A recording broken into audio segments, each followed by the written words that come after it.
Hi, everyone. Welcome to my YouTube channel. We're here for episode 6 recap of Genius Game. Whoo, what an episode. This one was really fun. I really enjoyed watching this episode. Even knowing what was going to happen, it was still really exciting to see how it played out. And there was a lot of things that I wasn't exactly sure why or how things happened and what conversations took place because I was only in half of the game and didn't see the other half. And also, obviously, the death match was really exciting as well. So excited to get into this one. I made, I made this really crazy flavor of love meme with New York and pumpkin. I don't actually hate Bex. Like Bex and I are super cool in real life, but obviously, like our whole storyline together throughout the season, just keeps getting better and better. And so, obviously, I have to be New York in this situation, and Bex is pumpkin. Charlotte is hoops, and David Tennant is Flavor Flav, obviously. Right. So yes, plan is to still do this like reunion episode thing. I was waiting to see if maybe I got contacted by someone to tell me I can't do that, but so far so good. So yeah, as these last episodes unfold, if you have questions for the other players, like feel free to put those in the YouTube video. I've been trying to read and respond to a lot of the comments on the video, but I probably missed some of them, like with different notifications coming in and stuff. But when it comes time to plan for the reunion episode, I'll go back through and pull out the questions that I think are good ones to ask people. Cool. Okay, so heading into episode 6, my confidence was really shaken because in episode 5 with Safari Race, that was the first time where a strategy that I had come up with for a game didn't work. So that combined with also being on the outs socially was tough because I didn't realize the extent to which people sort of didn't want to work with me. And I knew that Bex and Ken probably didn't want to work with me, but I wouldn't have guessed that Charlotte, Indy, Bedalia, and Allison also felt that way. And I think maybe Bedalia didn't necessarily feel that way, and it felt like maybe Charlotte and Indy just preferred to work as a two. But either way, like it didn't feel good to be left out of those teams, and I knew my social standing wasn't great. And then also for my strategy to not play out well, it just didn't feel very confident going into episode 6. And it turns out I should have been more confident because this was the first episode where I didn't come up with my own strategy. I basically just went along with what someone else suggested, and I wound up in the death match. So I really should have advocated more, been more vocal in the discussions with Ken and Charlotte. I really just sat back and didn't feel as confident with what I was thinking.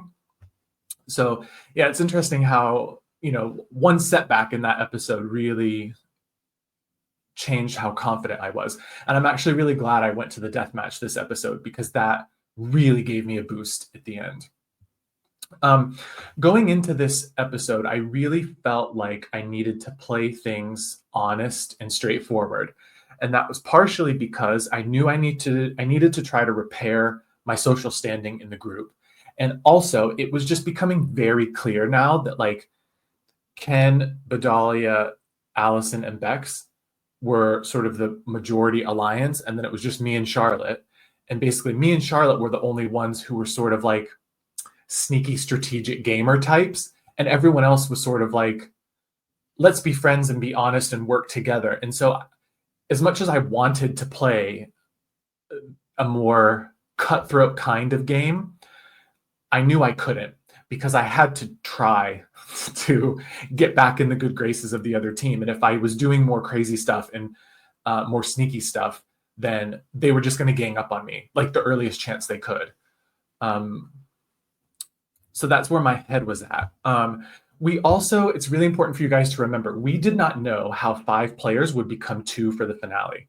So we knew that there was only going to be one more episode and then the finale, but we had no clue how this was all going to happen. And actually, about a week before, some short amount of time before we went to film, we got sent the rules. And initially, when we got sent the rules of the game, it said that 4 people would make the finale. But then a couple days later, they sent a new version and it said 2 people would make the finale. So there was a little bit of confusion, like it was unclear what that meant and if it was still the case that 2 people would make the finale. I was thinking in my mind, like, how this is going to work. And I sort of thought maybe we would have like maybe a series of like quicker eliminations. Like I had actually been writing down a bunch of notes in my binder. Like I thought maybe they would ask us questions. Like there would be a 10-question quiz with 5 of us in the atrium, and you would have to remember details about the games and about the season to see who was paying attention, and the loser would just automatically get kicked out. So I don't know. There was a lot of thoughts going through my mind, but it still felt quite early to just completely burn all the bridges, because for all we knew, there was a lot of opportunity still for people to conspire and get you eliminated. Charlotte's outfit this episode was fire, like really incredible outfit. But funny story about this. So you see Charlotte and Ken go in first. And so me and Allison were stood outside the set, like waiting for our turn to go in. And usually there's just like a couple minutes in between people entering. But we were standing outside and we weren't being told to go in, and it was taking forever and ever and ever. And then I saw one of the producers like sort of running around the set. Basically what happened is Charlotte's skirt was too short and was a bit too revealing for I guess for the cameras. And so at some, like, Charlotte and Ken were in there forever. I think because the producers must have been watching it and trying to figure out what to do. And eventually what happened is Charlotte got pulled back out of the set, and they went to Indy's dressing room and got one of Indy's black skirts that was a bit longer. And that's the one that Charlotte ended up wearing for the rest of the episode. But I just remember being outside the set waiting for my turn to go in, and I was so mad because I felt like Ken and Charlotte were getting so much extra time to stand in there and just talk and strategize while everyone was scrambling trying to figure out what to do with Charlotte's outfit. Such a crazy thing. But I watched part of Charlotte's Twitch stream from last night, and it was interesting. She said when she went in with Ken and they were talking about their strategies for this day, Charlotte basically told him, I want to work with you. You've said that you're willing to work with anybody if they ask you. So I want to work with you this game. And also we're going to form a 3-person team, and it's going to be me, you, and Ben. And Ben doesn't know about this, but he'll go along with it. And it's going to be the 3 of us. So that was really interesting to hear from her stream. I didn't actually know that that's what Charlotte was thinking. That makes me feel good, because I would have assumed that Charlotte was only working with me in this game because we were forced on the same team. And that if she had a choice, she would have chosen not to work with me. Because in the last episode, she was telling Indy to pick me for the death match. So that makes me feel a little bit better, I guess, about like my social game, or I guess maybe how Charlotte viewed her game, like who she felt it was in her best interest to work with. Because I thought she would have been targeting me, but it turns out that wasn't her thoughts going into episode 6.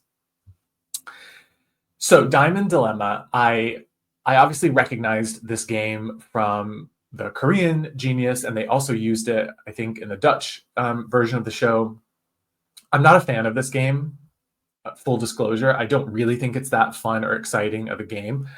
However, the way it played out for us, it turned out to be TV gold. So mostly thanks to Bex. But there was still there was more twists and turns.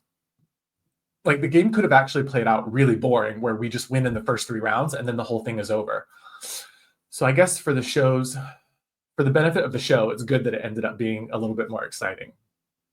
As soon as they announced the game, I was immediately praying that Bex and Bedalia would end up on separate teams and that me and Charlotte would end up on separate teams. And the reason for that is because I wanted a universe that would make it harder for Bex and Bedalia to both be immune. Because if I did lose and go to a death match, I wanted to be able to challenge one of them. So when I saw the teams come out the way they did, it was the worst possible configuration. I also wanted to be on an opposite team from Charlotte, because the ideal strategy for breaking this game is to have one other person from the opposite team. And basically, you get together at the start of the game, and you and that other person agree to never play a diamond for the whole entire game. And you both agree to end the game on 10 diamonds. As long as the other people on your teams have played at least one diamond, then one of those two people will be on the winning team and will be the sole winner. The other person will be on the losing team, but will not be the loser because they still have all 10 diamonds, and the winner gives the token of life to the other person. So it's a strategy that completely breaks the game. And the problem is that Charlotte was the only person that I would have trusted to do this strategy. And Charlotte talked about this on her Twitch stream last night, that if we would have been on separate teams and I came to her with this plan, that she most likely would have jumped on it and done it. So yeah, it's really unfortunate that we didn't split, that the teams didn't get split that way. The only other person I would consider even doing that with was Bedalia, but I just had a hunch, an instinct, that Bedalia was too honest to do something like that. And of course, at this point, I did not know about the Codebreakers game where Bedalia and I have this chat that I'll give him the token of life if he goes and babysits India. And then he immediately goes to India and just tells her everything that's going on. Like, I didn't know at this point that happened, but I still had this hunch that I couldn't trust Bedalia, that basically he would tell the team what was going on, or he would do something and not follow through. So I think I had a good instinct in that situation. But yeah, it's too bad that Charlotte and I weren't separated, because otherwise I think the most likely outcome of this game, if me and Charlotte are on opposite teams, is that one of us wins and the other person gets the token of life. And also gets 10 garnets, because I think the winner would get 10, maybe even 11 garnets, 1 for winning and 10 for having 10 diamonds left. So it actually would have been good for the prize pot, and having potentially more power and having more garnets going into the next game. So I'm not going to comment too much on this because I don't want to cause any drama, but I did think it was very interesting when we first split up into our teams and we walked into the lounge room, and Ken said something. Ken and Charlotte were both like, "Oh yeah, this is going to be good. Like, I think we've got a good chance." And I said, "Why are you so confident?" And Ken said, "I don't know. I just think the stronger players for this kind of game are in this room." So yeah, I just presented without comment, but I think that perhaps Charlotte and I got dragged a bit unnecessarily last week for sort of making comments about naive players versus not as naive players.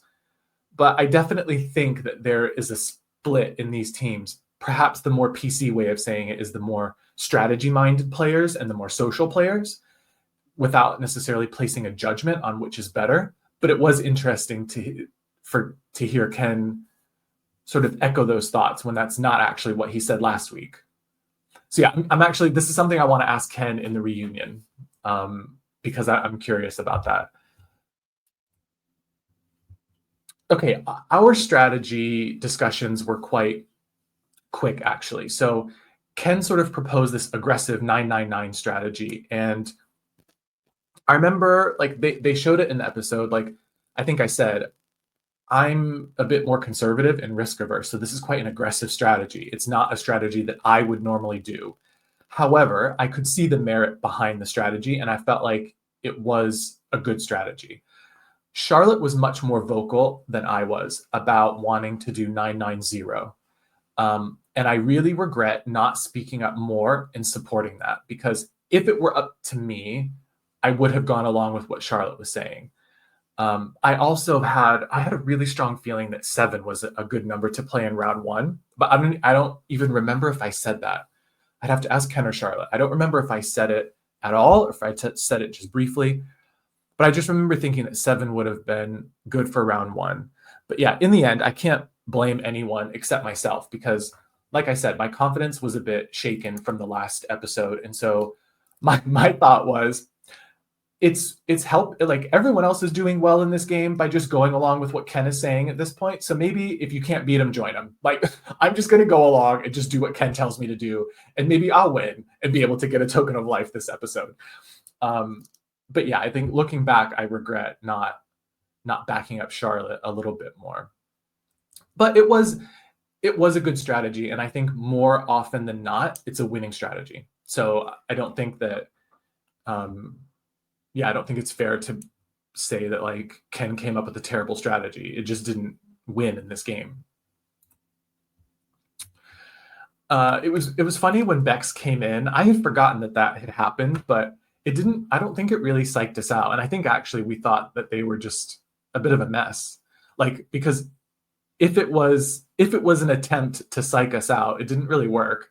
And if it was genuine, I didn't really understand why Allison and Bedalia were having a side conversation and leaving Bex. But yeah, it was just kind of a funny moment. Like we kind of just laughed it off.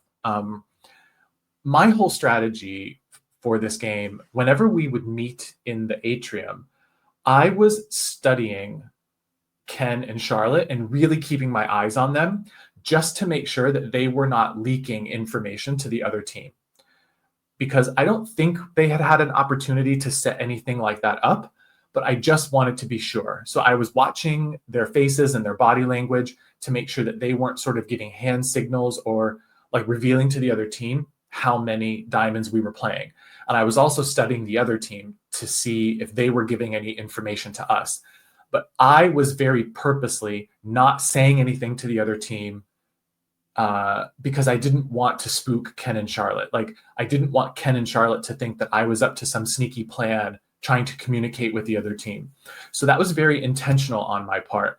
And I think actually it made the other team think that I was like mad at them a little bit when it wasn't. I was just really trying to make sure that no one could accuse me of doing anything sneaky.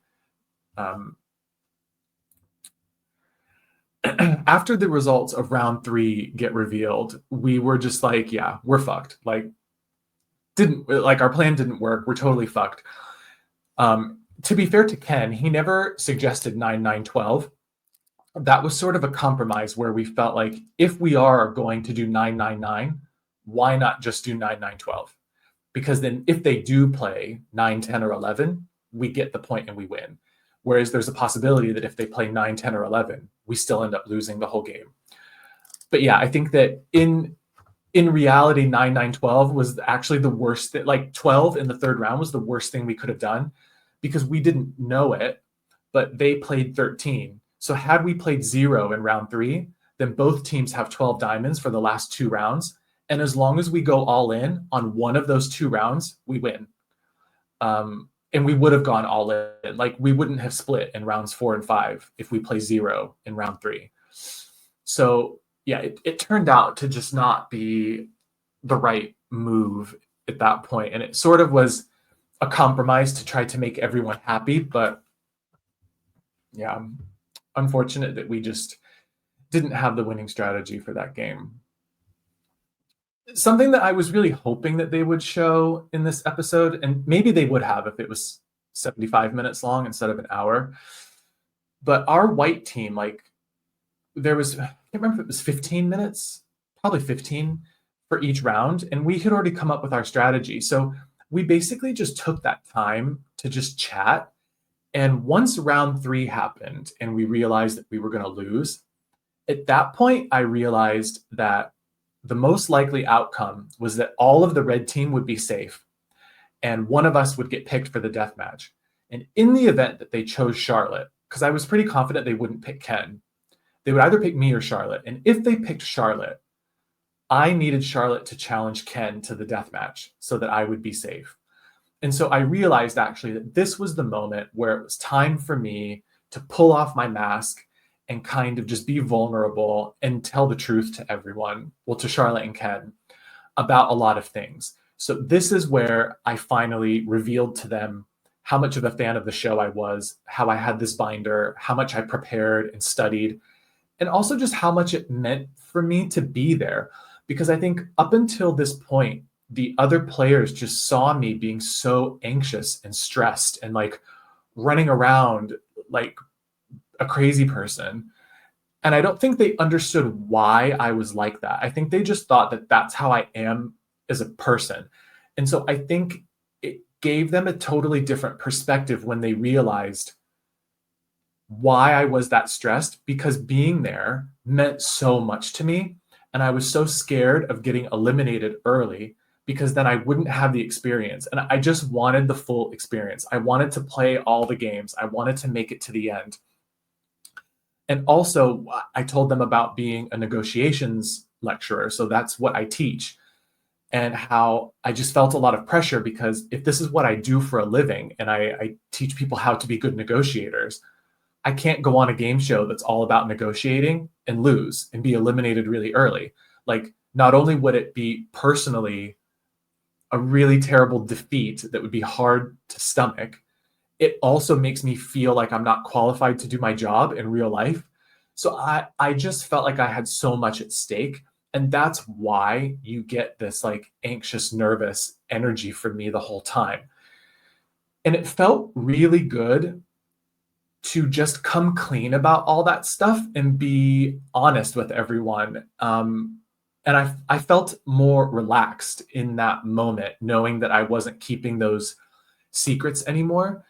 It turned out to be both socially and strategically the right move at this point, because had Charlotte picked someone for the death match, I think me revealing all of that stuff massively increases the odds that she picks Ken. I still don't know who she picks, but because she has said a few times that she would have picked Ken, but I don't actually know. It's very possible she still picks me. But I think also just socially, like, I think it was finally something I did that endeared me to other players, because everything I was doing socially was informed by strategy. Like, up until this point, I wasn't trying to make genuine social connections with people. I was just trying to build alliances, basically. But this was the first time that I was being vulnerable. I was telling them about who I am as a person. And I think the three of us like really bonded. We talked about a lot of personal stuff. Like, I think I remember talking about growing up gay in a conservative place and how that affects you in your life. We talked about our families and our upbringings. Like, it was just a really nice discussion that we had, getting to know each other. And I think that's why, given the choice, I don't think any of us would have picked each other for the death match. I'm curious what Ken would have done. Obviously, they weren't going to pick Ken to be the loser, but I still think Ken picks Allison. I don't know that Ken picks me or Charlotte after those conversations we had that day. I'm curious what he would have done. I'm not sure. But yeah, I think we felt quite bonded with each other. And so that's why, given the choice between Ken, Charlotte, or Allison, I wasn't going to go against them that day. And also, from a strategic perspective, I don't think it makes sense to challenge Ken or Charlotte, because I did feel that they were the two strongest players in the death match. I think what people need to remember is that, yes, we've seen Allison win 2 death matches, which is super impressive. And I think some people are confused, like, why aren't you giving Allison more credit? Why isn't Allison like the person that everyone is the most scared of? But the thing is, I knew from episode 2 with Hidden Knots and Crosses that I came up with a good strategy for that game, and Allison executed it brilliantly. But I knew from talking to her that she wasn't super confident with memory games. Now, obviously, she performed extremely well and showed that she had the skill, but I knew she wasn't as confident. And I think her staring in the death match, it was like an intimidation thing, and it worked on a lot of players, but it didn't really work with me, in the sense that I wasn't expecting Allison to be this nice, cuddly, sweet woman from the beginning. Like, it didn't surprise me at all to find out that she had this resolute, like, stern side where she was focused and ready to compete. That didn't surprise me. And I also knew from my preparation and how much I wanted to be there that nobody was going to be more focused than I was in a death match. So it was funny last week listening to people speculate that I was going to crumble under the pressure and get flustered in a death match. There are definitely situations where I will get flustered and crumble under pressure, but those are more likely to be main matches where you're under a time crunch. There's a lot going on. In a death match, you know you're going in and you have some moments to gather yourself and have that composure. And I just knew from my practice that like I was going to lock in. And I think Indy said in her exit interview, one of her exit interviews, I think it was in the Dealer's Room podcast with Alex, that she didn't agree with Charlotte that I would crumble under pressure, that she felt like I would lock in a deathmatch situation. So that was quite interesting to hear that last week, knowing what was going to end up happening this week. Okay, so the game ends with Bex having this solo win. And when this all happened, I felt a little bit, I had a little bit of like, I told you so energy, because they didn't show it last week, but this is part of what I was trying to tell Bedalia when I said, oh, Bex hasn't done anything. Just to reiterate, I don't agree with that statement. And I have apologized to Bex. I don't stand by that. Bex did do something in the game and she played the game really well. But I also had said to Bedalia, even in situations where you trust Bex and want to work with her, I'm not sure how reliable she would be. And that was because of like misremembering her colors in the lights game. And I just felt like there would be a situation potentially where you would need to rely on someone like that. Like here, for example, with following the right strategy and playing the diamonds. It was interesting that Bex was earlier in the game worried that Bedalia would make a slip up. But then it turns out that she's the one who did that in the end. I've gone back and forth about whether Bex did that on purpose. And honestly, like the way she has explained it to us over time has changed. Because initially it was 100% like what you see in the show, 100% an accident. She didn't realize what she was meant to do, and she just panicked and made a mistake, and she didn't do it on purpose. But then there's also been times where she has said the explanation that she was really nervous that Bedalia wasn't going to play his last diamond, and then that puts her in a really bad position and makes her more likely to go to the death match. So she did do it on purpose to protect herself. And so it's unclear to me still how much of Bex's decision was on purpose versus how much was just an accident. And I also want to say that there's nothing wrong with doing that on purpose. Like if that was what she did in order to protect herself and prioritize her own survival so that she's guaranteed not to go to the death match, and it doesn't matter what anyone else does, that's honestly a fierce move. And I think for me, the most satisfying way that this could play out is that Bex does it on purpose and owns it. And maybe she actually, the most satisfying thing is if she pretends when she's talking to everyone that it was this accident and this mistake, but then we see her confessional where she says, this wasn't a mistake. This was a calculated move. I did this on purpose to guarantee my survival, and I'm going to try to play it off as a mistake to everyone. Now, I'm not saying that's what she actually did, but I kind of wish that she would have like owned it a little bit more. But I do think that she didn't intend, I don't think she intended for it to happen this way. Because if you think about it, it doesn't really make sense. Like having a group win is so much better than an individual win. You get more garnets, there's more safety for your allies. The only way you go for the individual win is if you're uncertain of what other people are going to do. So even though they did show the group talking about playing all their diamonds, I do think that there is a world where Bex gets frazzled in that moment, doesn't know for certain whether they're going to play them, and so she just protects herself in that situation. I think it's something that would be really interesting to talk to Bex about, like when we all get together at the end of the show. But it certainly made for compelling television.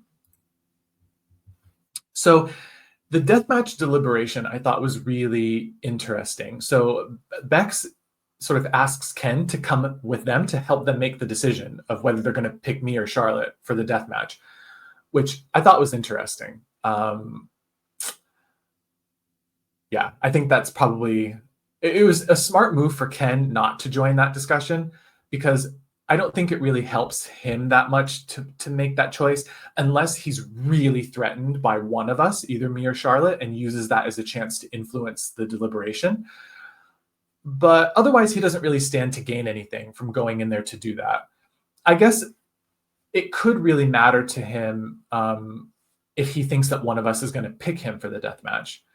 But I think knowing that Bex can't give immunity to both people, I think Ken can be reasonably confident that either me or Charlotte is going to pick someone from the red team who's not immune rather than picking each other.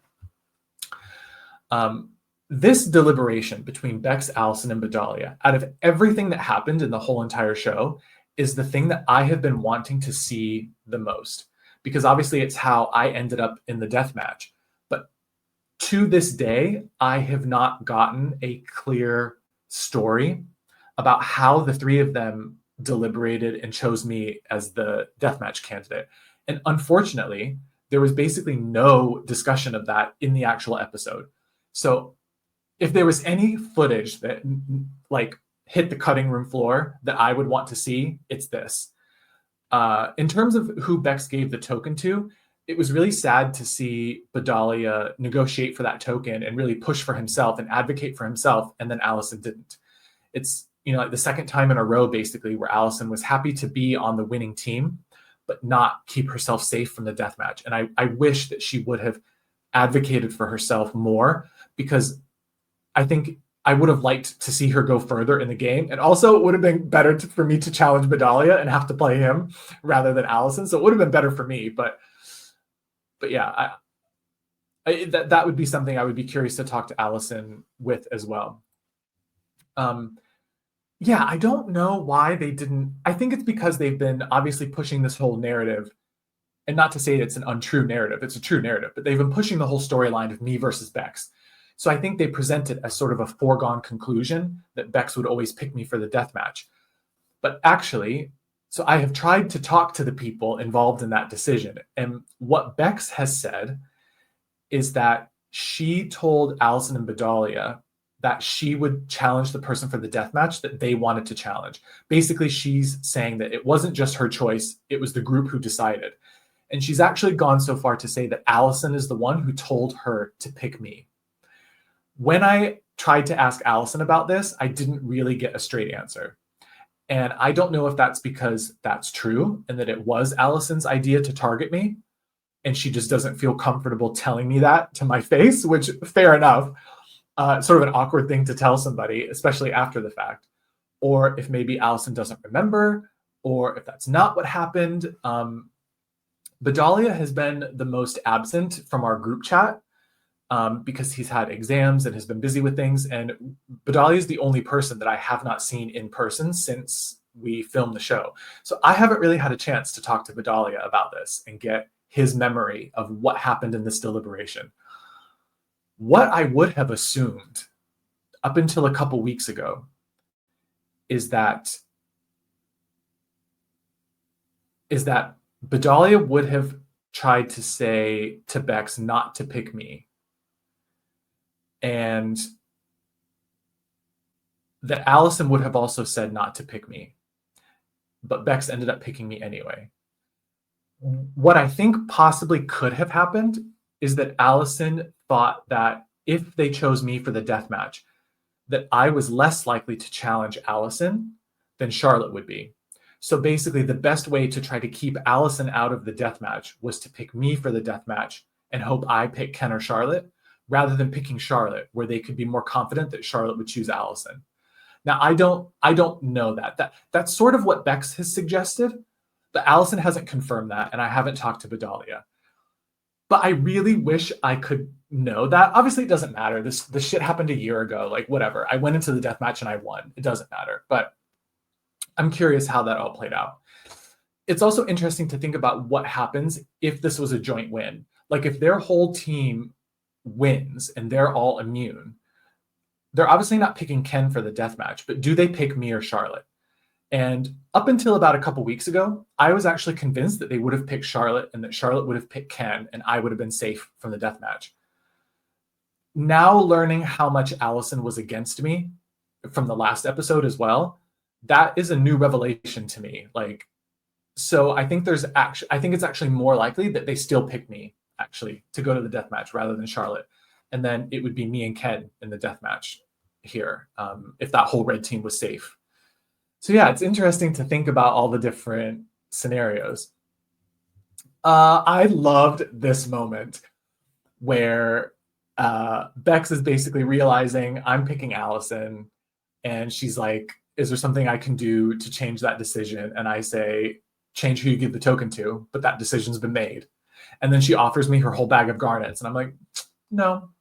I just thought, like, of all my moments in the game so far where I'm just stressed and anxious and running around and looking out of control, this was a boss ass move. Like, I just look so unbothered and so confident, and like, I'm not going to entertain all of this mess. So I was glad to have a good moment here, because obviously, like, not doing well in the main match like isn't great, but yeah, I was happy with that portrayal. It was nice to have a good moment where I wasn't yelling at people. I wasn't running around like a crazy person. I was sort of in control of myself and actually feeling confident at that point about going into the deathmatch. So when they revealed that the game was Same Picture Hunt, I can't tell you how excited I was. If I had to pick one deathmatch, it would have been Same Picture Hunt. And that's because I think it's well suited for my skill set. So, for example, I'm not as confident with some of the games. Well, actually, let me not let me not say what I'm confident and not confident about. Let me just say that I was confident about Same Picture Hunt. I had practiced it a lot, and I'll show you a photo of my preparation. But yeah, I just felt really good about this game. When we started the game, I'll get to that later. Right. When we started the game, Allison and I were sort of standing across from each other, staring at each other. And Allison was doing her intimidating thing of like giving me the mean mug. And I remember like trying to give it back to her, but then it just like laughing because it felt kind of funny that we were like staring each other down like that. So I just kind of giggled a bit and I broke the eye contact with her. And then I turned to face the board, because that was my way of saying, like, this isn't black and white. Like, this isn't a game where it's me against you. This is a game of me against the board. And actually, I don't care what you're doing on your side. Like, I'm focused on these letters and I'm focused on the symbols, and nothing you do or say to me is going to change my ability to memorize this shit. So yeah, that was my thought. I also love this picture because my ass looks so good. Like, looking from the side, I usually have terrible posture and I'm hunched over, but I loved this shot because I'm stood up, I'm like confident, I've got my power pose, and my ass looks great, and I'm ready to to win this death match. So, a lot of discussion online about whether it was a mistake to go first. I obviously considered the possibility that if I went first, Allison could do the strategy where she just copies my moves and just tries to run me off the conveyor belt. I knew that Allison wasn't super familiar with the genius.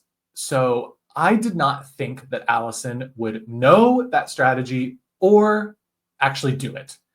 It turns out I didn't give her as much credit as I should have, because not only did she identify that strategy, she also chose to do it, which is quite an aggressive play.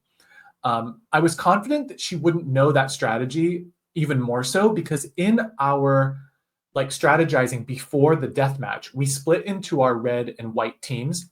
So I was in the lounge with Ken and Charlotte, telling them that I had played this game before. I had played it with my partner 2 days before we left, and I was really confident.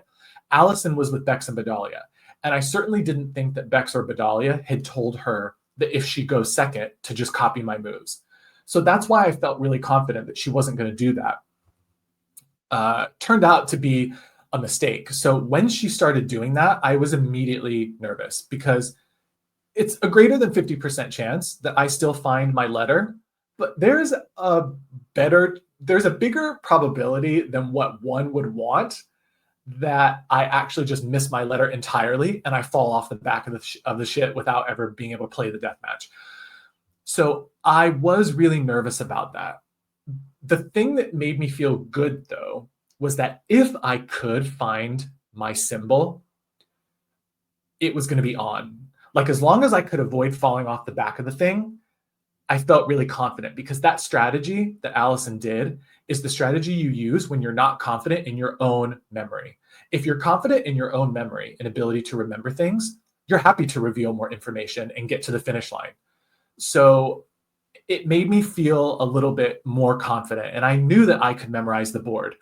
The other reason that it helped me is that I knew from practicing this game when I practiced it alone versus when I played against my partner. It's much easier to remember the board when you are the person dictating the order that the symbols are revealed. Because when you are the one choosing the order, like my brain was able to remember everything better.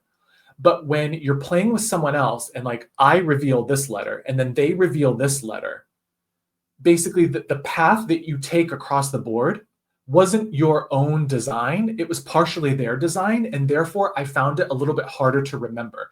You also only see each symbol once, whereas when Allison copies it, I get to see it 2 times. So it further solidifies it in my mind. So that's the other downside of doing the copying strategy. So I definitely had full command of that board. Like I knew where every symbol was that had gotten revealed. So when I actually found that first symbol and avoided falling off the conveyor belt, I actually could hear the players in the lounge.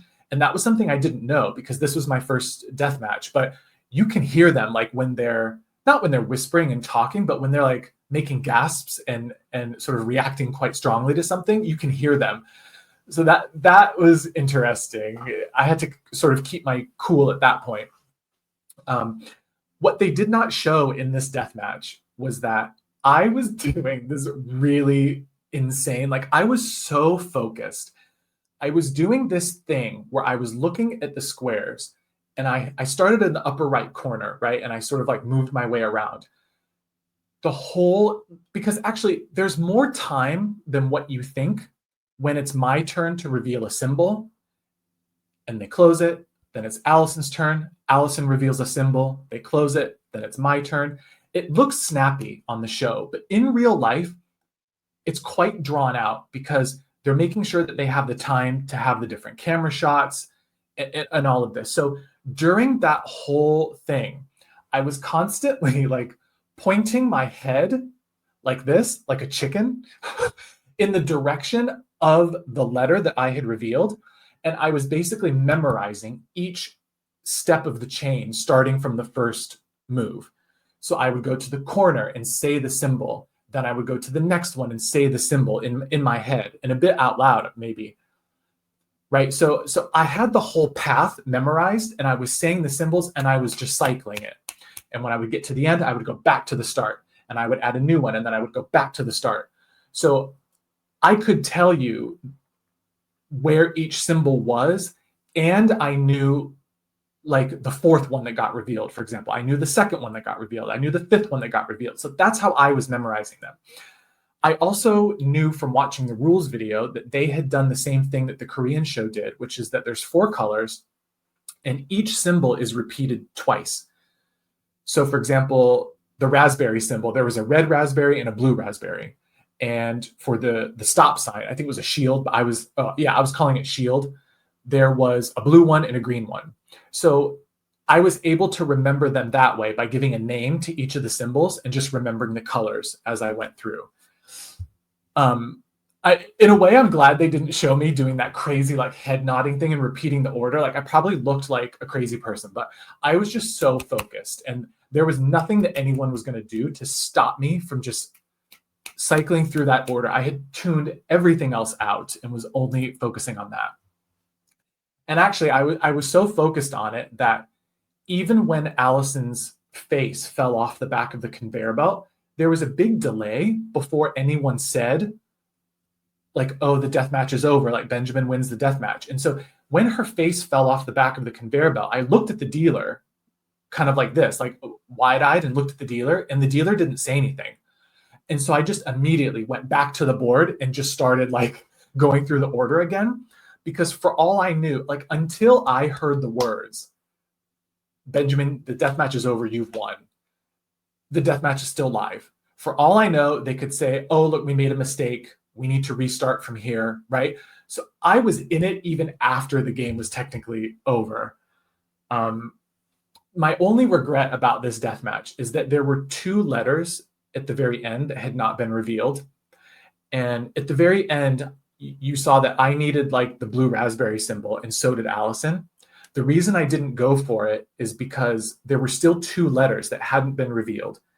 And I was going to have to find those symbols eventually. And I would only have a 50% chance of finding the one I needed.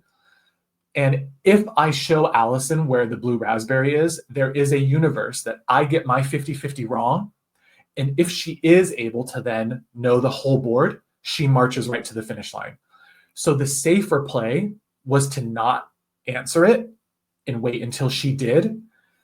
But had Allison revealed one of those 2 letters, or had she had one more space on the conveyor belt, I would have been able to march all the way up to the finish line because I knew where everything was on the board. And it would have looked so cool to win that way. So that was my only regret about how the game played out. Obviously, I did get a little bit lucky that I didn't just fall off the conveyor belt. And I also got a bit lucky that I found my symbol, but Allison didn't find hers. But yeah, that was a fun death match. And the only other thing I wanted to say is that preparation is key. And I think that whether you like me on the show, whether you like how I played, I think that people should respect the fact that I prepared for the game, because we all had the ability to watch the Korean seasons. We all had the ability to practice some of these games and these death matches. So this photo is from like 2 days before we left. And I basically made my own version of Same Picture Hunt and cut out the things and the letters. And I played this game, with myself and also with my partner. And so, yeah, I think like there's a lot that you cannot be in control of in this game, but there are things that you can be in control of. And I wanted to give myself the best chance possible to actually be able to win. The other thing I was really happy about at the end of this episode was that I had won a main match and a death match. So obviously it would have been good to stay out of the death match, but winning, at this point I won 2 main matches and 1 death match. So I was feeling this renewed confidence because not a lot of players in the Genius can say that they won a main match and a death match. So yeah, I went into this day feeling really defeated about the day before and came out with a renewed focus and a new confidence going into the next episode. The other thing I want to tell people is that you should all buy Allison's books. So Allison has written a bunch of like murder mystery crime novels, and I've read several of them. They're incredible. So I think the big series that she's known for is about this guy called D.C. Gary Goodhue. And the first book in that series is called Cambridge Blue. And it's incredible. I've read the first 2, and now I'm on the 3rd in that series. But also more recently, a few months ago, she has her new book that has come out called Because She Looked Away. And that features a new character, Ronnie Blake. And there's going to be a series of books, I think, in that series following this character. They're incredible books. And this photo is from her book launch. I think it was in October in Cambridge, where Paul and Charlotte and Indy and me and Ken went to her book launch to support her and get her book. And she signed it for us. But yeah, Allison is so tremendously talented. And even if she was against me by the end of the game, like I didn't know that. And I will always have a soft spot in my heart for Allison. Like she was in my mind, my first real ally in the game, and someone I could absolutely have seen myself going to the end with her. So it's really weird actually going from episode 2 where I'm offering my garnet to try to save her from the death match and then crying in my confessionals because she's in the death match, to then us going into the death match against each other in episode 6. So it's really crazy how the game unfolds. But yeah, Allison is wonderful. And I think everyone should go buy her books because you'll love them. Okay, surprises from this episode. It was surprising to see and really interesting to see how Bex made her decision in that last round. So watching her deliberate in the dealer room about whether to play her diamond or not was really compelling. Obviously, none of us had seen that footage, so it was really interesting to see that. Also, like I said, the biggest thing I've been wanting to see this whole time is the deliberation for how Bex, Allison, and Bedalia chose the deathmatch candidate. But unfortunately, they kind of didn't show it. So I still have a lot of questions about that, and it would be interesting to know. They also, obviously, I mentioned they left out all the personal chats that we had with me, Ken, and Charlotte, which was honestly one of the things I enjoyed the most about this day. Okay, I've done this stupid pyramid thing, but I've put everyone on the same level because honestly, it feels really weird to try to distinguish between people in this episode. I think everyone had sort of good moments and bad moments. Like Allison, for example, was instrumental in coming up with their strategy to play 13 diamonds in the third round, which helped them win the whole episode. So that was an incredibly good move on Allison's part. But then she also didn't push for the token, which then made sure she was in the death match.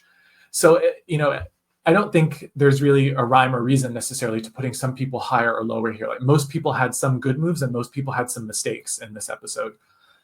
Similarly with Bex, like Bex made this episode super entertaining. And from a strategy perspective, had she purposely withheld her diamond to guarantee that she could be first and to save Bedalia, it's an incredible move. But it's unclear whether that was done intentionally or not. And I think if it's not done intentionally, then it's not that great of a move because we could have had the whole red team being safe, which is actually then better for Beck's long run, because then I have to challenge somebody on my team. So it's a bit hard. It's a bit hard to know like how to put people this episode.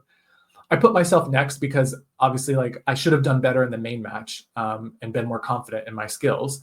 But at the same time, I had a really good deathmatch performance, but it's not good to end up in the deathmatch anyway. I put Ken because like Ken was the main proponent of the 999 strategy, which turned out not to be necessarily ideal.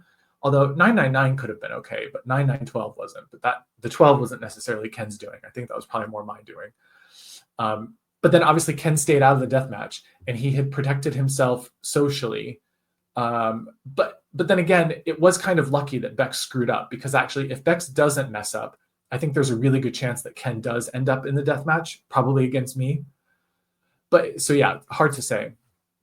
I put Bedalia next because I think he played sort of the cleanest game this episode in the sense that he was also partly responsible for the strategy to play 13 diamonds in round 3, which is really what sealed the deal for those guys. And he was still able to get another token of life. So I think it was a solid game from Bedalia. And Charlotte, I put here just because I was sad that in the edit, they didn't really give Charlotte enough credit for proposing 990 for our team, because that would have been a better strategy.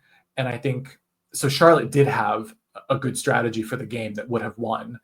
And also, I think she played the social aspect of the game better than I would have given her credit for a few weeks ago. Because like I said, I was convinced that if the red team had a joint win, that they would have picked Charlotte for the deathmatch, but I'm not sure about that anymore. I think they pick me. And if they pick me, I pick Ken, and then Charlotte is safe. So yeah, this one is really hard. This episode is hard to sort of, and also the idea of ranking people is silly anyway, but I think everybody had some good moments and maybe some weaker moments. And there's a lot of what ifs about what could have happened, but a really compelling episode. And I think we've gotten to the point, like, I think everybody is playing the game in their own way, using their own strengths. Okay. I have to be self-indulgent for this because my queen of the genius is Kim Kyung-rin. So to win a death match, same picture hunt, which is the same death match that she won on the first season of the Korean show, I have to give myself the Queen of the Episode award. If this is the queen of, if this is any other death match, I give it to Bex. If it's any other death match and I win the death match, I still give it to Bex because she made this episode so entertaining. But just because it's same picture hunt and because it's in my own delusional mind, it's so iconic to win the same death match as Kim Kyung-rin. So I'm giving myself that. Cool. So going into episode 7, the claws are coming back out. So I was trying to lay low a bit in episodes 4, 5, and 6 after the whole codename situation, or not codenames, code breakers. I've been playing too much codenames. But yeah, that energy from episode 2 and 3, Zombie Game and Code Breakers, that's coming back in episode 7. So everyone who doesn't like it when I try to win the games and try to break the games, have fun next week because that Benjamin is back. I'm not laying back anymore. 3 people are going home. And so that's the energy you're going to get next week. in the preview, they show me saying fuck off with that shit. And when my friends and I were watching that, everyone, including me, was like, oh my God, like, I don't remember saying that. And I've actually been trying to think about what that was for. Like, why did I say that? And I have some ideas, but I honestly don't remember saying that. But I'm excited. I mean, it made me want to watch the episode. So yeah, get ready for some mess next week. So yeah, thanks everyone for watching. I hope you enjoyed this episode, and we've got 2 more left before the series comes to a close. So yeah, see you in the next one.